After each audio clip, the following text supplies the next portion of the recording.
Hi students, എല്ലാവരും NEET എക്സാമിന് വേണ്ടി വെയിറ്റ് ചെയ്യാണ്. എല്ലാവരുടെയും പ്രിപ്പറേഷൻ കഴിഞ്ഞിട്ടുണ്ടാവുമെന്ന് വിചാരിക്കുകയാണ്. എൻ്റെ പേര് അനയ്. ഞാനിപ്പോൾ വന്നിരിക്കുന്നത് നമുക്ക് കെമിസ്ട്രിയിലെ chemical bonding and molecular structure എന്ന് പറയുന്ന ചാപ്റ്ററിലെ കുറച്ച് ക്വസ്റ്റ്യൻസ്, അത് നിങ്ങൾ ഓൾറെഡി അറിയുന്ന ചോദ്യങ്ങളായിരിക്കാം.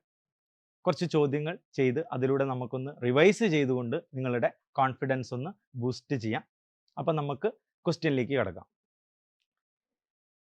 ആദ്യത്തെ ചോദ്യം, which molecule contains polar bonds but has zero net dipole moment?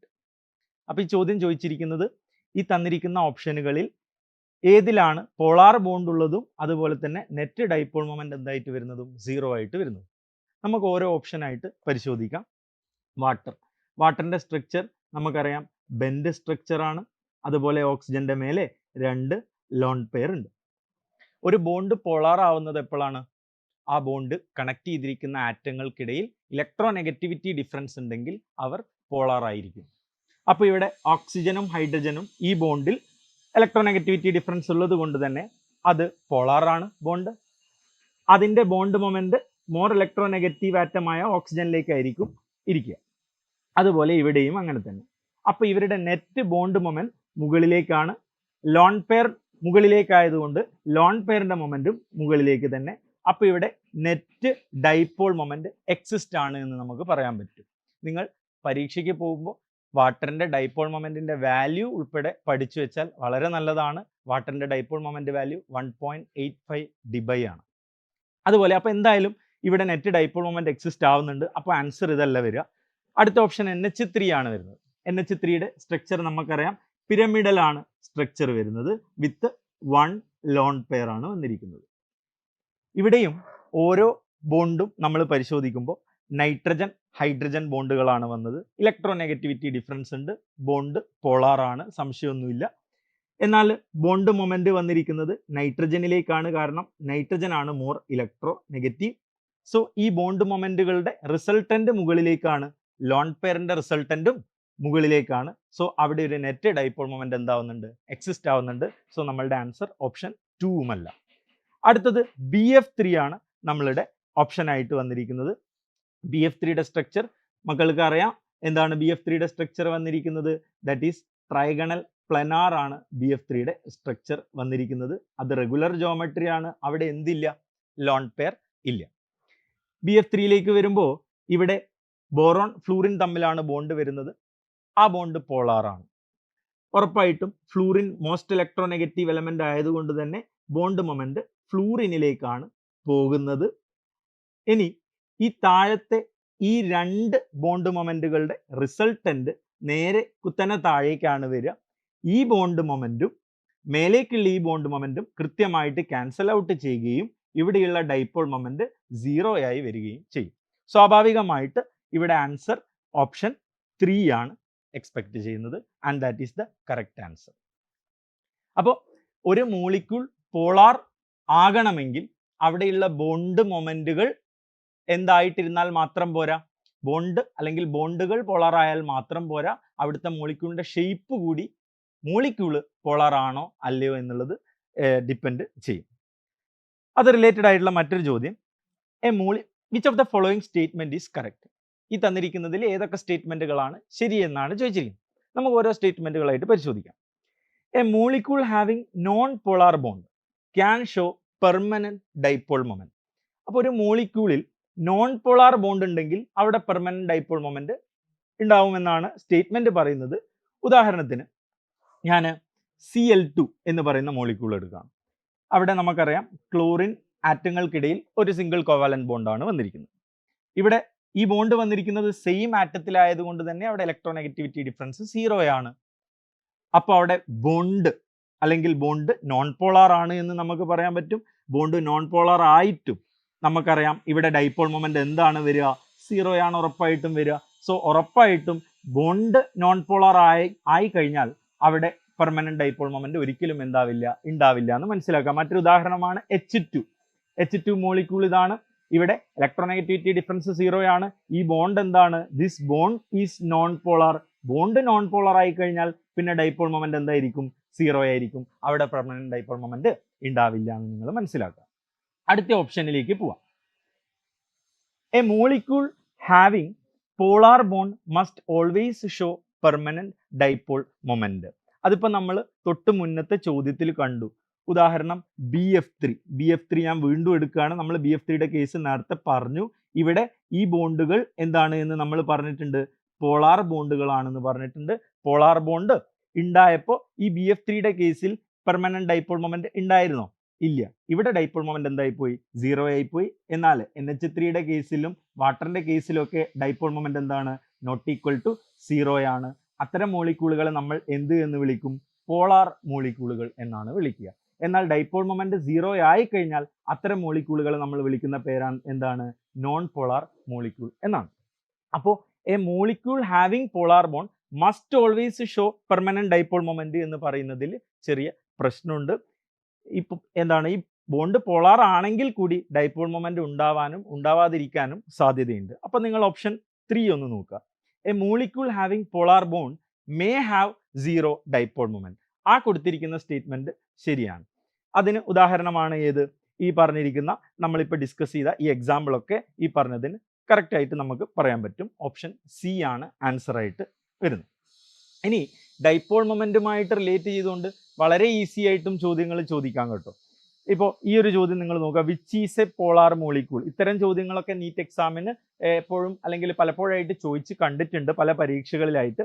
അപ്പോൾ നിങ്ങളൊരു കാര്യം ഓർത്ത് വയ്ക്കുക, റെഗുലർ ജോമെട്രി അതായത് ലോൺ പെയർ എണ്ണം 0യും സറൗണ്ടിങ് ആറ്റം സെയിമുമായിട്ടാണ് വരുന്നതെങ്കിൽ ഉറപ്പായിട്ടും അത്തരം മോളിക്യൂളുകൾ എന്തായിരിക്കും? നോൺ പോളാർ ആയിരിക്കും. അവിടെ ഡൈപോൾ മൊമെന്റ് എന്തായിരിക്കും എന്ന് നമുക്ക് പറയാൻ പറ്റും? 0 ആയിരിക്കും എന്ന് പറയാൻ പറ്റും. എന്നാൽ ലോൺ പെയർ നമ്പർ 0 അല്ലെങ്കിൽ കൂടി ഡൈപോൾ മൊമെന്റ് 0 ആകുന്ന കേസുകളുണ്ട്. അതിന് ഒരു എക്സാമ്പിൾ ആണ് ഏത് എന്ന് നിങ്ങൾ ഓർത്ത് വയ്ക്കുക. XeF4 ഒരു എക്സാമ്പിൾ ആണ്, XeF2 ഒരു എക്സാമ്പിൾ ആണ്. ഇവിടെ ലോൺ പെയർ നമ്പർ 0 അല്ല, എന്നിട്ട് കൂടി അവരെന്താണെന്ന് നിങ്ങൾ മനസ്സിലാക്കുക, ഈ പറയുന്ന എന്താണ് ഈ പറയുന്ന ഡൈപോൾ മൊമെന്റ് 0 ആണെന്ന് മനസ്സിലാക്കുക. അടുത്ത ഒരു ചോദ്യത്തിലേക്ക് നമുക്ക് പോകാം. In which of the following ionisation process bond energy increases and magnetic behaviour changes from paramagnetic to diamagnetic. അപ്പോൾ ഇവിടെ സംഭവിക്കുന്നത് ഈ താഴെ തന്നിരിക്കുന്ന ഈ പ്രോസസ്സുകളിൽ ഈ അയണൈസേഷൻ പ്രോസസ്സുകളിൽ എവിടെയാണ് ബോണ്ട് എനർജി ഇൻക്രീസ് സംഭവിക്കുന്നത്, as well as magnetic behaviour പാരാമാഗ്നറ്റിക്കിൽ നിന്ന് ഡയാമാഗ്നറ്റിക്കിലേക്ക് ആവുന്നത് ഏത് കേസിലാണ് എന്നാണ് ചോദിക്കുന്നത്. അപ്പോൾ ഇവിടെ നിങ്ങൾ ശ്രദ്ധിക്കുക, ഇത് മോളിക്കുലാർ ഓർബിറ്റൽ തിയറി എന്നുള്ള ഭാഗത്ത് നിന്നുള്ള ചോദ്യമാണ് വന്നിരിക്കുന്നത്. സോ നമുക്ക് നോക്കാം, ബോണ്ട് എനർജി കൂടുക എന്ന് പറഞ്ഞു കഴിഞ്ഞാൽ ഉറപ്പായിട്ടും അത് റിലേറ്റ് ആയിരിക്കുന്നത് ബോണ്ട് ഓർഡറുമായിട്ടാണ്. Bond order is directly proportional to bond energy. അപ്പോൾ ബോണ്ട് ഓർഡർ ഇവിടെ എവിടേക്കാണ് കൂടുക എന്നുള്ളത് നമുക്കൊന്ന് നോക്കണം. മറ്റൊരു കാര്യം, മാഗ്നറ്റിക് ബിഹേവിയർ പാരാമാഗ്നറ്റിക്കിൽ നിന്ന് ഡയാമാഗ്നറ്റിക്കിലേക്ക് ആവുന്നു. അത് നമുക്ക് എളുപ്പം ഒന്ന് നോക്കാം. അപ്പോൾ ആരൊക്കെയാണ് പാരാമാഗ്നറ്റിക്? അപ്പോൾ നിങ്ങൾ ശ്രദ്ധിക്കുക, നമ്പർ ഓഫ് ഇലക്ട്രോണുകൾ ശ്രദ്ധിക്കണേ. നമ്പർ ഓഫ് ഇലക്ട്രോൺ നമ്മൾ ചെക്ക് ചെയ്യുമ്പോൾ ഓഡ് നമ്പർ ഓഫ് ഇലക്ട്രോൺ വരുന്നു. 10 ആണ് ഇലക്ട്രോണിന്റെ കൗണ്ട് വരുന്നത്, 16 ആണ് ഇലക്ട്രോണിന്റെ കൗണ്ട് വരുന്നത്. ഏതൊക്കെയാണ്? ഓഡ് നമ്പർ ഓഫ് ഇലക്ട്രോൺ, പിന്നെ 10 അല്ലെങ്കിൽ 16 ആണ് നമ്പർ ഓഫ് ഇലക്ട്രോൺ വരുന്നതെങ്കിൽ അവർ ഉറപ്പായിട്ടും പാരാമാഗ്നറ്റിക് സ്പീഷീസ് ആയിരിക്കും. They will be paramagnetic species. എന്താണ് പാരാമാഗ്നറ്റിക് എന്ന് നിങ്ങൾക്കറിയാം. There should be unpaired electron, ശരിയല്ലേ? ഡയാമാഗ്നറ്റിക് എന്ന് പറഞ്ഞു കഴിഞ്ഞാൽ നോ അൺപെയർഡ് ഇലക്ട്രോൺ.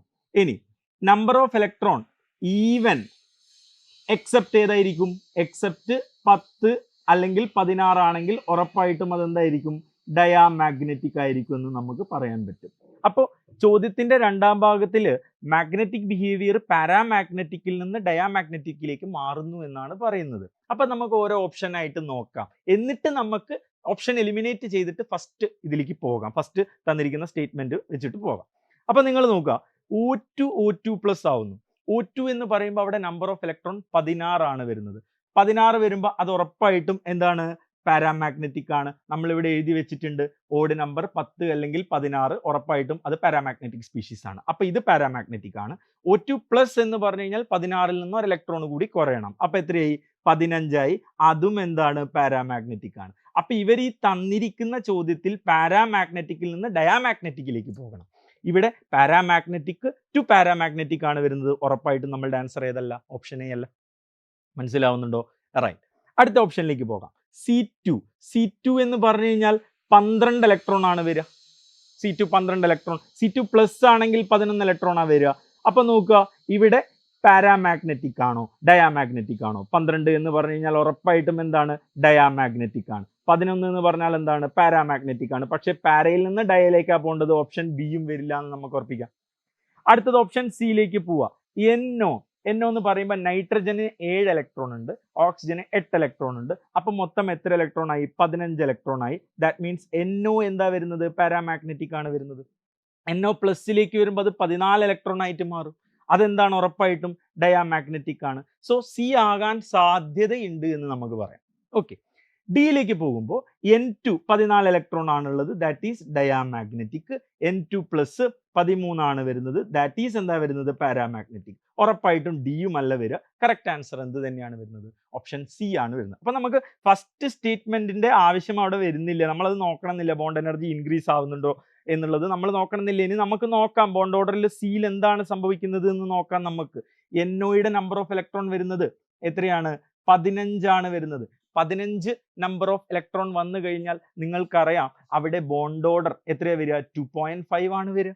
NO പ്ലസിലേക്ക് എത്തുമ്പോൾ അത് 14 നമ്പർ ഓഫ് ഇലക്ട്രോൺ ആയിട്ടുണ്ട്. 14 നമ്പർ ഓഫ് ഇലക്ട്രോൺ ആയി എന്ന് പറഞ്ഞു കഴിഞ്ഞാൽ നമുക്കറിയാം അത് മാക്സിമം ബോണ്ട് ഓർഡർ ആണ് വരിക 3ലേക്ക്. അപ്പൊ 2.5ൽ നിന്ന് 3ലേക്ക് എത്തുമ്പോൾ ബോണ്ട് എനർജി കൂടുന്നു, ബോണ്ട് ഓർഡർ കൂടുന്നു എന്ന് നമുക്ക് പറയാൻ പറ്റും. So the answer is option C ആണ് വരുന്നത്. മനസ്സിലായി എന്ന് വിചാരിക്കുന്നു. റൈറ്റ്. അടുത്ത ഒരു ചോദ്യത്തിലേക്ക് നമുക്ക് പോകാം. ഇനി റെഗുലർ ഒക്ടാഹെഡ്രൺ മോളിക്യൂൾ MX6 അതായത് SF6 ഒക്കെ പോലെ ഒരു ഒക്ടാഹെഡ്രൺ മോളിക്യൂൾ ആണ്. Number of XMX bond angle equal to 180 degree എത്രയാണെന്നാണ് ചോദിച്ചിട്ടുള്ളത്. അപ്പൊ ശ്രദ്ധിക്കുക, ഇത് ഷേപ്പ് അല്ലെങ്കിൽ ജോമെട്രി വെച്ചിട്ടുള്ള ഒരു ചോദ്യമാണ് ഇവിടെ ചോദിച്ചിട്ടുള്ളത്. അപ്പൊ നിങ്ങൾ ശ്രദ്ധിക്കുമ്പോൾ MX6 that is regular octahedron molecule ആണ്. അപ്പൊ നമുക്ക് ആ ഒരു റെഗുലർ ഒക്ടാഹെഡ്രൺ എങ്ങനെയാ വരിക എന്നുള്ള കാര്യം നമുക്കൊന്ന് നോക്കാം. M എന്ന് പറഞ്ഞാൽ സെൻട്രൽ ആറ്റം ആയിരിക്കും. ഇവിടെ X6 എന്നുള്ള രീതിയിൽ അപ്പൊ 6 X വരുന്നുണ്ട് surrounding atom. That is in regular octahedron. അപ്പൊ ഞാൻ 4 പേരെ ഈ പ്ലെയിനിൽ കൊടുത്തിട്ടുണ്ട്. 2 പേര് എങ്ങോട്ടേക്ക് വരും? Above the plain and below the plain ആയിട്ട് വരും എന്ന് നമുക്ക് പറയാം അല്ലെ. ഇങ്ങനെയാണ് വരിക. ഇതാണ് സ്ട്രക്ചർ വരിക. സോ ഇവിടെ നിന്ന് ഇങ്ങോട്ടേക്കൊക്കെ ഇതുപോലെ നിങ്ങൾ NCERT ടെക്സ്റ്റ് ബുക്കിൽ അത് കണ്ടിട്ടുണ്ടാവും. ഇതാണ് റെഗുലർ ഒക്ടാഹെഡ്രൺ വരുന്നത്. ഇനി ചോദ്യം എന്താണ്? Number of XMX bond angle equal to 180 degree. ഇവിടെ എത്ര XMX ബോണ്ട് ആംഗിൾ? 180 ഡിഗ്രി ഉണ്ട് എന്നാണ് ചോദിച്ചിട്ടുള്ളത്. 90 അല്ല ചോദിച്ചിട്ടുള്ളത്, 180 ഡിഗ്രി എത്ര എണ്ണം ഉണ്ടെന്നാണ് ചോദിച്ചിട്ടുള്ളത്. അപ്പൊ നിങ്ങൾക്ക് നോക്കാം, ഈ ഒരു XMX ബോണ്ട് ആംഗിൾ എത്രയാണ് വരിക? 180 ഡിഗ്രിയാണ് വരിക. ഈ ഒരു XMX ബോണ്ട് ആംഗിൾ എത്രയാണ് വരിക? 180 ഡിഗ്രിയാണ് വരിക. ഇനി ഏതെങ്കിലും കാണാനുണ്ടോ? യെസ്, ഇവിടെ ഒരു XMX എത്ര വരുന്നുണ്ട്? 180 ഡിഗ്രി വരുന്നുണ്ട്. വേറെ ഏതെങ്കിലും കാണാൻ പറ്റുന്നുണ്ടോ എന്ന് നിങ്ങളൊന്ന് പരിശോധിച്ച് നോക്കുക. ഒന്നുകൂടി പറയാം, ഇതാ XMX ഇവിടെ ഇത് 180 ഡിഗ്രി വരുന്നുണ്ട്. ഈ XMX ആംഗിൾ എത്രയാണ് വരുന്നത്? 180 ഡിഗ്രിയാണ് വരുന്നത്. പിന്നെ മേലെ നിന്ന് മെറ്റലിൽ ഈ പറയുന്ന സെൻട്രൽ ആറ്റത്തിലേക്ക് വന്നിട്ട് താഴേക്ക് Xലേക്ക് വരുന്നു. That is again 180 degree. So total നമുക്ക് എത്ര 180 ഡിഗ്രി ആംഗിൾ XMXൽ വരുന്നുണ്ട്? 3 എണ്ണമാണ് വരുന്നത്. ഓപ്ഷൻ സി ആണ് കറക്റ്റ് ആൻസർ ആയിട്ട് വരുന്നത്. അപ്പൊ നമ്മൾ പഠിക്കുമ്പം ആംഗിളിലൂടെയും കടന്നു പോകണം എന്ന് ശ്രദ്ധിക്കുക. ഓക്കെ, ആംഗിളുകൾ പ്രാധാന്യമുള്ളതാണ്, ബോണ്ട് ലെങ്ത്തുകൾ പ്രാധാന്യമുള്ളതാണ്, ഡൈപോൾ മൊമെന്റുകൾ പ്രാധാന്യമുള്ളതാണ്. അപ്പൊ ഈ കാര്യങ്ങളൊക്കെ മക്കൾ ശ്രദ്ധിച്ച് റിവൈസ് ചെയ്തിട്ട് പോവാം. മറ്റൊരു ചോദ്യം, ഹൈബ്രിഡൈസേഷൻ വളരെ ഇമ്പോർട്ടൻ്റ് ആയിട്ടുള്ള ടോപ്പിക്കാണ് ഈ ചാപ്റ്ററിൽ നിന്നുള്ള. നമുക്ക് അതുമായിട്ട് റിലേറ്റ് ചെയ്ത ഒരു ചോദ്യത്തിലേക്ക് കടക്കും. The hybridisation of atomic orbital of nitrogen in NO2+, NO3-, NH4+. Okay, so ഈ 3 പേരിൽ നൈട്രജന്റെ ഹൈബ്രിഡൈസേഷൻ എന്താണ് എന്നാണ് ചോദിച്ചിട്ടുള്ളത്. അപ്പോൾ നമുക്ക് നോക്കാം, ഇവിടെ ഹൈബ്രിഡൈസേഷൻ കണ്ടുപിടിക്കണമെങ്കിൽ നമുക്ക് ഒന്നുകിൽ ലൂയിസ് ഡോട്ട് സ്ട്രക്ചർ ഒക്കെ വെച്ചിട്ട് അങ്ങനെ പോകണം. പക്ഷേ നമുക്ക് ഷോർട്ട് കട്ട് ആയിട്ട് സ്റ്റെറിക് നമ്പർ ഡയറക്റ്റ്ലി കണ്ടെത്താനുള്ള ഇക്വേഷൻ മക്കൾക്കറിയാം. എങ്ങനെയാണ് അത് കണ്ടെത്തുക? ഹാഫ് ഓഫ് എന്താ നമ്മൾ ചെയ്യുക? Number of വാലൻസ് electron of central atom plus എന്താ നമ്മൾ ചെയ്യുക? Number of mono valent surrounding atom അല്ലേ? ചുറ്റിനും എത്ര മോണോവാലന്റ് സറൗണ്ടിങ് ആറ്റങ്ങൾ ഉണ്ട്? ഏതൊക്കെയാണ് മോണോവാലന്റ് സറൗണ്ടിങ് ആറ്റം? ഹൈഡ്രജൻ ആകാം, ഫ്ലൂറിൻ ആകാം, ക്ലോറിൻ ആകാം, ബ്രോമിൻ ആകാം, അയഡിൻ ആകാം. ഇത്തരത്തിലുള്ള ആരെങ്കിലും സറൗണ്ടിങ് ആറ്റം ആയിട്ട് വന്നിട്ടുണ്ടോ എന്ന് ചെക്ക് ചെയ്യണം. ഇനി ചാർജ് പോസിറ്റീവ് ചാർജ് ആണെങ്കിൽ കുറയ്ക്കണം, നെഗറ്റീവ് ചാർജ് ആണെങ്കിൽ കൂട്ടണം. അപ്പോൾ നെഗറ്റീവ് ചാർജ് വന്നിട്ടുണ്ടെങ്കിൽ നിങ്ങൾ ആഡ് ചെയ്യുക, ആൻഡ് പോസിറ്റീവ് ചാർജ് വന്നിട്ടുണ്ടെങ്കിൽ നിങ്ങൾ എന്ത് ചെയ്യുക? അത്രയും പോസിറ്റീവ് ചാർജ് എന്ത് ചെയ്യുക? കുറയ്ക്കുക. അറിയാം. സോ നമുക്ക് നോക്കാം. NO2+, നമുക്ക് NO2+ന്റെ ഹൈബ്രിഡൈസേഷൻ കണ്ടെത്താം. അതിന് നമുക്ക് അസ്റ്ററിക് നമ്പർ കണ്ടെത്താം. ഹാഫ് ഓഫ് സെൻട്രൽ ആറ്റത്തിന്റെ വാലൻസ് ഇലക്ട്രോൺ നൈട്രജൻ ആണ്, അതിന്റെ വാലൻസ് ഇലക്ട്രോൺ എത്രയാ? 5 ആണ്. ശരിയല്ലേ? ഇനി മോണോവാലന്റ് ആറ്റങ്ങൾ ഉണ്ടോ? ഇല്ല. സറൗണ്ടിങ് ആറ്റം ഓക്സിജൻ ആണ്, അത് മോണോവാലന്റ് അല്ല. ഇനി ഒരു നെഗറ്റീവ് ചാർജ് ആണ്, ഒരു പോസിറ്റീവ് ചാർജ് ആണുള്ളത്. അപ്പം നമ്മൾ എന്ത് ചെയ്യും? അത്രയും പോസിറ്റീവ് ചാർജ് കുറയ്ക്കും. -1 കൊടുത്തു. അപ്പോൾ 5 - 1 4/2 2 ആണ് വന്നിട്ടുള്ളത്. 2 ആണ് വന്നിട്ടുള്ളത് എങ്കിൽ ഹൈബ്രിഡൈസേഷൻ എന്താ വരിക? sp ഹൈബ്രിഡൈസേഷൻ ആണ് വരിക. sp ഹൈബ്രിഡൈസേഷൻ എന്ന് പറയുമ്പോൾ നിങ്ങൾ ശ്രദ്ധിക്കേണ്ട മറ്റൊരു കാര്യമുണ്ട്. sp ഹൈബ്രിഡൈസേഷനിൽ ബോണ്ട് ആംഗിൾ 180 ഡിഗ്രി ആണ്. sp ഹൈബ്രിഡൈസേഷന്റെ മറ്റൊരു പേര് മക്കൾ ശ്രദ്ധിക്കണം. ഡയഗണൽ ഹൈബ്രിഡൈസേഷൻ എന്നാണ് പേര് വന്നിരിക്കുന്നത്. എന്താണ്? Diagonal hybridisation. ശ്രദ്ധിക്കണം. ചിലപ്പോൾ അങ്ങനെ ആയിരിക്കും ചോദ്യം വരിക. Which of the following exhibit diagonal hybridisation? അപ്പൊ നിങ്ങൾ sp, sp2, sp3 എന്ന് മാത്രമേ കേട്ടിട്ടുള്ളൂ എങ്കിൽ കേൾക്കാത്ത മക്കൾ ഒന്നുകൂടി കേട്ടുള്ളൂ. sp ഹൈബ്രിഡൈസേഷന്റെ മറ്റൊരു പേരാണ് ഡയഗണൽ ഹൈബ്രിഡൈസേഷൻ. റെഡി? അപ്പോൾ sp ആണെന്ന് നമുക്ക് മനസ്സിലായി. ഇനി NO3- ഇതേപോലെ നമുക്ക് ചെയ്യാം. പറയൂ എങ്ങനെയാണ്? Half of, right. നൈട്രജന്റെ വാലൻസ് ഇലക്ട്രോൺ എത്ര ഉണ്ട്? 5 എണ്ണം ഉണ്ട്. ഓക്സിജൻ മോണോവാലന്റ് ആണോ? അല്ല. നെഗറ്റീവ് ചാർജ് ഉണ്ട്. എത്ര എണ്ണം ഉണ്ട്? ഒരെണ്ണം ഉണ്ട്. അത് കൂട്ടുക, +1. 6ന്റെ പകുതി 3 എങ്കിൽ എന്താണ് ഹൈബ്രിഡൈസേഷൻ വരിക? sp2 ആണ് ഹൈബ്രിഡൈസേഷൻ വരിക. നിങ്ങൾക്കറിയാം. ശരിയല്ലേ? റൈറ്റ്. അടുത്തത് NH4+. അയാളുടെ പേരെന്താണ്? അമോണിയം അയോൺ എന്നാണ് പേര്. നിങ്ങൾ പറയാ ഹാഫ് ഓഫ് സെൻട്രൽ ആറ്റം എത്ര വാലൻസ് ഇലക്ട്രോൺ? 5 നൈട്രജൻ.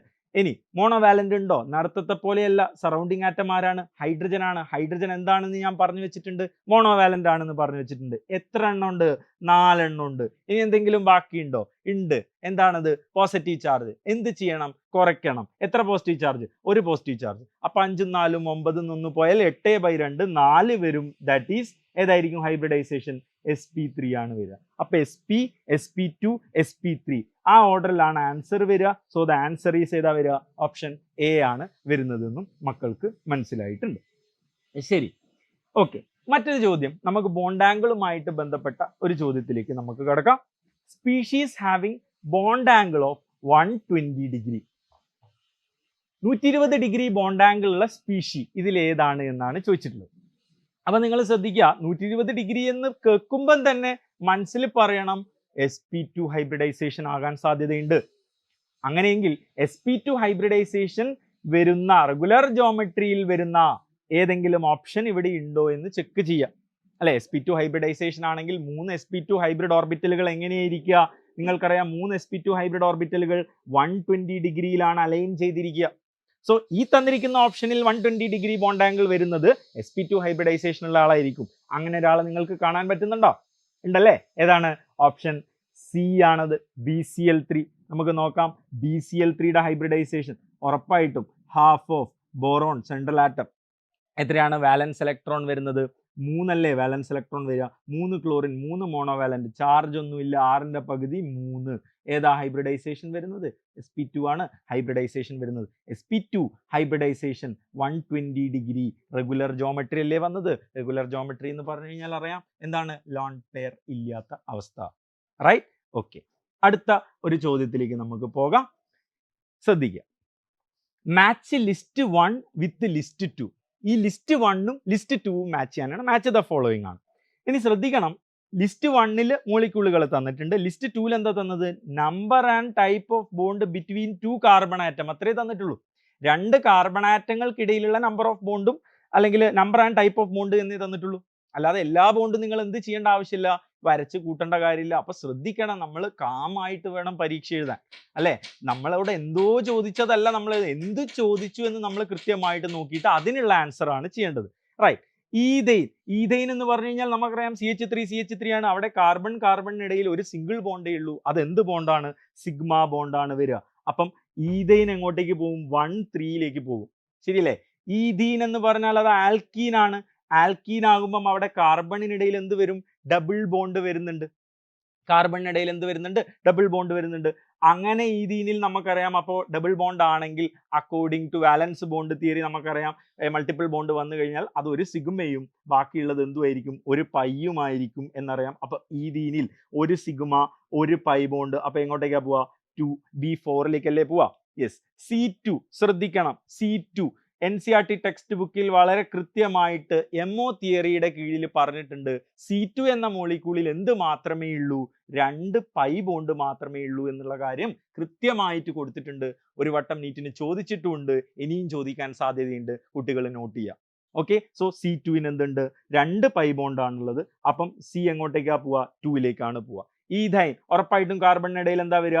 ട്രിപ്പിൾ ബോണ്ട് ആണ് വരിക. ട്രിപ്പിൾ ബോണ്ട് വന്നിട്ടുണ്ടെങ്കിൽ ആദ്യത്തേത് സിഗ്മയും ബാക്കി രണ്ടെണ്ണം എന്തുമായിരിക്കും? പൈയുമായിരിക്കും. ഈഥൈനിലേക്ക് ഇത് ഇങ്ങോട്ടേക്കും പോകും അല്ലെ? ഈഥൈൻ ഇങ്ങോട്ടേക്കാ പോവുക? D1ലേക്കും പോകും. കൃത്യമായിട്ട് നിങ്ങൾക്ക് നോക്കിയിട്ട് എന്ത് ചെയ്യാൻ പറ്റും? മാച്ച് ചെയ്യാൻ പറ്റും. അത് നിങ്ങൾ ചെയ്യാം. റൈറ്റ്.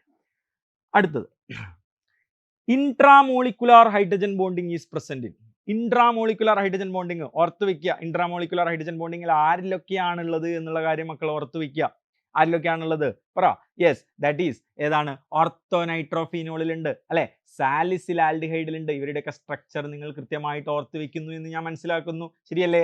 റൈറ്റ്. അപ്പോൾ നിങ്ങൾ പറ ഇൻട്രാമോളിക്കുലാർ ഹൈഡ്രജൻ ബോണ്ടിങ് ഇതിൽ ആരിലാണുള്ളത്? യെസ്, ഓപ്ഷൻ എ ആണെന്ന് പറയുന്നത് എനിക്ക് കേൾക്കാൻ പറ്റുന്നുണ്ട്. റൈറ്റ്, ഓപ്ഷൻ എ തന്നെയാണ് കറക്റ്റ്. ആരാണ് ഓപ്ഷൻ എ? ഓർത്തോനൈട്രോഫീനോൾ ആണ്. It contains intramolecular hydrogen bonding. And option B is para nitrophenol. അവിടെയുള്ളത് എന്താണ്? ഇന്റർമോളിക്കുലാർ ഹൈഡ്രജൻ ബോണ്ടിങ് അല്ലേ? Yes or no? യെസ്. അതുകൊണ്ട് തന്നെ ഓർത്തോയെയും പാരയും നമുക്ക് സ്റ്റീം ഡിസ്റ്റിലേഷൻ വഴിയൊക്കെ സെപ്പറേറ്റ് ചെയ്യാമെന്നുള്ള കാര്യമൊക്കെ നിങ്ങൾക്ക് ഇവിടെ നിന്ന് കണക്ട് ചെയ്തെടുക്കാൻ പറ്റുന്ന കാര്യങ്ങളാണ്. ശരിയല്ലേ? ഇനി ഓപ്ഷൻ ഡിയിലേക്ക് നിങ്ങൾ വന്നു കഴിഞ്ഞാൽ HF. എന്തിനാ സാർ HF പറയുന്നത്?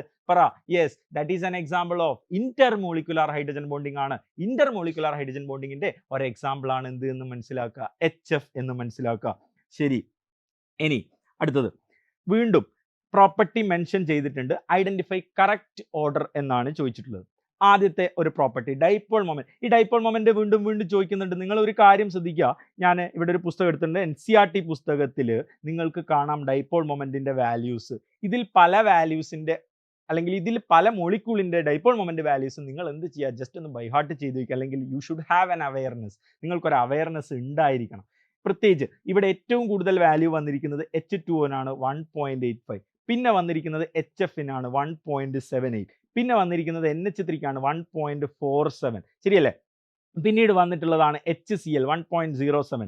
Then CHCl3 1.04. ഇതൊക്കെ നിങ്ങൾ കൃത്യമായിട്ട് എന്ത് ചെയ്യുക? ഒന്ന് ഡാറ്റകൾ ഇനോർഗാനിക് കെമിസ്ട്രിയിൽ ഡാറ്റ വെച്ചിട്ടുള്ള ചോദ്യങ്ങൾ ചോദിക്കാനുള്ള സാധ്യത വളരെ കൂടുതലാണ്. ഓക്കെ, ഇത് ചോദിക്കാം, അല്ലെങ്കിൽ ബോണ്ട് ലെങ്ത് വെച്ചിട്ട് ചോദിക്കാം. അപ്പോൾ ഇതൊക്കെ നിങ്ങൾ എന്ത് ചെയ്യുക? ഈ ഡാറ്റ അതൊക്കെ കൃത്യമായിട്ടൊന്ന് അനലൈസ് ചെയ്ത് പോവുക. So water, then NH3, then CHCl3 dipole മൊമെന്റിന്റെ ഓർഡർ ഉറപ്പായിട്ടും A കറക്റ്റ് ആണ്. ദെൻ XCF4, XCO3, XCF2 ഇത് എന്തിന്റെ ഓർഡർ ആണെന്നാ പറയുന്നത്? Number of lone pairs on central atom. Central ആറ്റത്തിന്റെ നമ്പർ ഓഫ് ലോൺ പെയറിന്റെ ഓർഡർ ആണ് വന്നിരിക്കുന്നത്. നിങ്ങൾക്ക് കണ്ടെത്താൻ അറിയാം. XCF4 എന്ന് പറയുന്ന ആളിൽ നിങ്ങൾ കണ്ടുപിടിച്ചിട്ടുണ്ട് സ്റ്റെറിക് നമ്പറിൽ നിന്നൊക്കെ ചെയ്തിട്ട് അല്ലെ? എങ്ങനെയായിരുന്നു ചെയ്തത്? ഹാഫ് ഓഫ് സെൻട്രൽ ആറ്റത്തിന്റെ വാലൻസ് ഇലക്ട്രോൺ സെനോൺ 8 അല്ലേ? പ്ലസ് എത്ര മോണോ വാലന്റ്? 4 ഉണ്ട്. ചാർജ് ഒന്നുമില്ല. അപ്പൊ 12ന്റെ പകുതി 6. ഈ 6ൽ എന്താണ്? സറൗണ്ടിങ് ആറ്റം 4 ആണുള്ളത്. അപ്പം എത്ര ബോണ്ട് പെയർ വന്നു? 4 ബോണ്ട് പെയർ വന്നു. 4ൽ 2 ബോണ്ട് പെയർ ആണെങ്കിൽ ബാക്കി എത്രയുണ്ട്?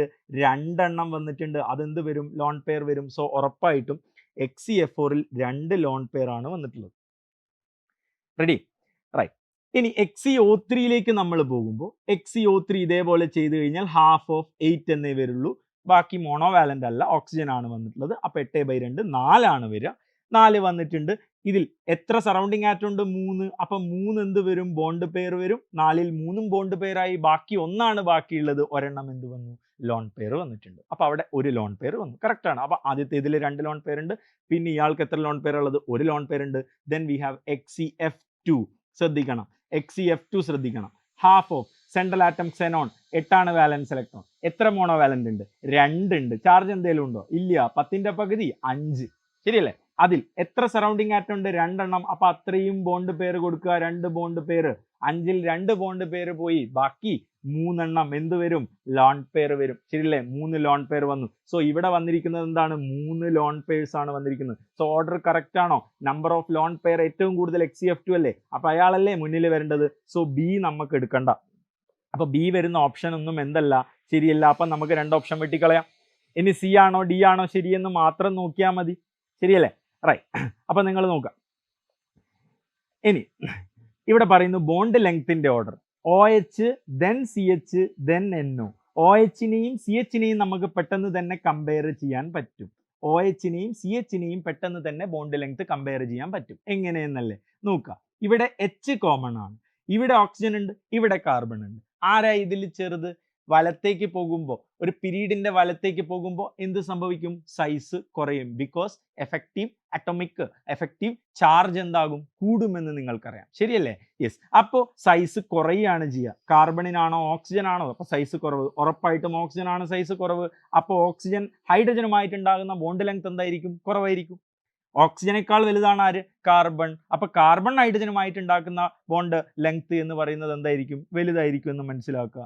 ഇതും NCERT-യിലെ ടേബിളിൽ നിന്നുള്ള ചോദ്യമാണ് എന്ന് മനസ്സിലാക്കാം.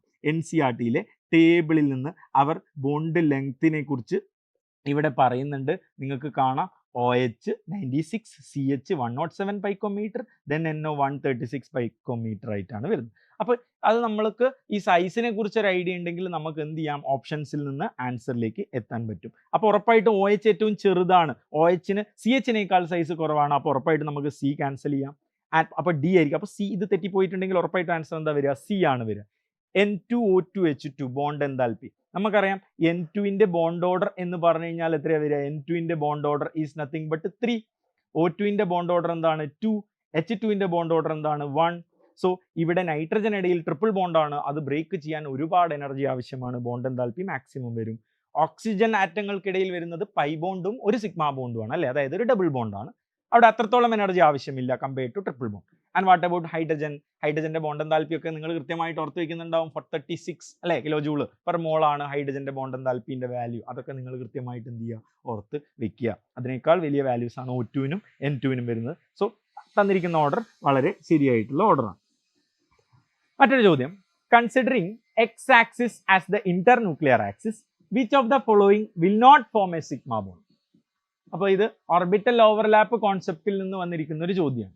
Considering x axis as internuclear axis, നമ്മളോട് ഒരു ആക്സിസ് ഇന്റർന്യൂക്ലിയർ ആക്സിസ് ആയിട്ടും എടുക്കാൻ പറഞ്ഞിട്ടില്ലെങ്കിൽ ബൈ ഡിഫോൾട്ട് Z ആക്സിസ് ആണ് എന്തായിട്ട് വരുന്നത്? ഇന്റർന്യൂക്ലിയർ ആക്സിസ് ആയിട്ട് NCERT പ്രകാരം നമുക്ക് വരുന്നത്. ഇവിടെ ഇപ്പോൾ ഇവർ എടുക്കാൻ പറഞ്ഞിട്ടുണ്ട് എക്സ് ആക്സിസ് എന്താണ് എന്ന് എടുക്കാൻ പറഞ്ഞിട്ടുണ്ട്, ഇന്റർന്യൂക്ലിയർ ആക്സിസ് ആയിട്ട് എടുക്കാൻ പറഞ്ഞു. Which out of the following will not form sigma bond. അപ്പൊ സിഗ്മ ബോണ്ട് ഫോം ചെയ്യണമെങ്കിൽ ഓവർലാപ്പ് നടക്കുന്നത് എലോങ് ദ ഇന്റർന്യൂക്ലിയർ ആക്സിസിലായിരിക്കണം. പെർപെൻഡിക്കുലർ ടു ഇന്റർന്യൂക്ലിയർ ആക്സിസ് ആയിട്ടാണ് ഓവർലാപ്പ് നടക്കുന്നതെങ്കിൽ അവിടെ ഫോം ചെയ്യുക എന്തായിരിക്കും? പൈ ബോണ്ട് ആയിരിക്കും. അപ്പൊ നമുക്ക് നോക്കാം. ആദ്യത്തെ option 1s and 1s. 1s അല്ലെങ്കിൽ S ഓർബിറ്റലുകൾ എന്ന് പറഞ്ഞാൽ സ്ഫെറിക്കലി സിമെട്രിക്കൽ ആണ്, അവർ നോൺ ഡയറക്ഷണൽ ആണ്. അപ്പോൾ ഇവിടെ ഒരു 1s വന്നു, ഇവിടെ മറ്റൊരു 1s വന്നു. ഇവർ കൃത്യമായിട്ട് എന്ത് ചെയ്യും എന്ന് മനസ്സിലാക്കുക. ഇവർ കൃത്യമായിട്ട് എന്താവുമെന്ന് മനസ്സിലാക്കുക. സിഗ്മ ബോണ്ട് ഫോം ചെയ്യുമെന്ന് മനസ്സിലാക്കുക. ക്ലിയർ? 1s and 2px. അപ്പോൾ ഇവിടെ 1s വരുന്നു, 2px നമുക്കറിയാം p ഓർബിറ്റൽ ഡംബൽ ഷേപ്പ് ആണ്. px ആകുമ്പോൾ ഉറപ്പായിട്ടും അത് ഇതിനോട് ഈ ആക്സിസിൽ കിടന്നാണ് വരിക. സോ ഇവിടെയും ഓവർലാപ്പ് നടന്നിരിക്കുന്നത് ആക്സിസിൽ തന്നെയാണ്. And they form again sigma bond. മനസ്സിലാവുന്നില്ല? നെക്സ്റ്റ് 2py എക്സ് ആക്സിസ് ആണ് ഇന്റർന്യൂക്ലിയർ ആക്സിസ്. അപ്പൊ py എങ്ങനെയാ വരിക? ഇത് x ആണെങ്കിൽ y should be perpendicular to x. അപ്പം ഇതാണ് py വരിക. ശരിയല്ലേ? മറ്റൊരു py, രണ്ട് 2py എടുക്കാനാണ് പറഞ്ഞത്. ഈ രണ്ട് pyകൾ കൂടി ഈ ആക്സിസിന് എന്തായിട്ടാണ് ബോണ്ട് ഉണ്ടാക്കുന്നത് അല്ലെങ്കിൽ ഓവർലാപ്പ് ചെയ്യുന്നത്? പെർപെൻഡിക്കുലർ ആയിട്ടാണ് ഓവർലാപ്പ് ചെയ്യുന്നത്. ആൻഡ് ദാറ്റ് ഫോംസ് എന്താണ്? പൈ ബോണ്ട് ആണെന്ന് മനസ്സിലാക്കുക. ഇവിടെ ഉറപ്പായിട്ടും ആൻസർ സി ആണ് വരിക. ഇനി 1s 2s എന്ന് പറയുന്ന ഓപ്ഷൻ കൂടി ഉണ്ട്.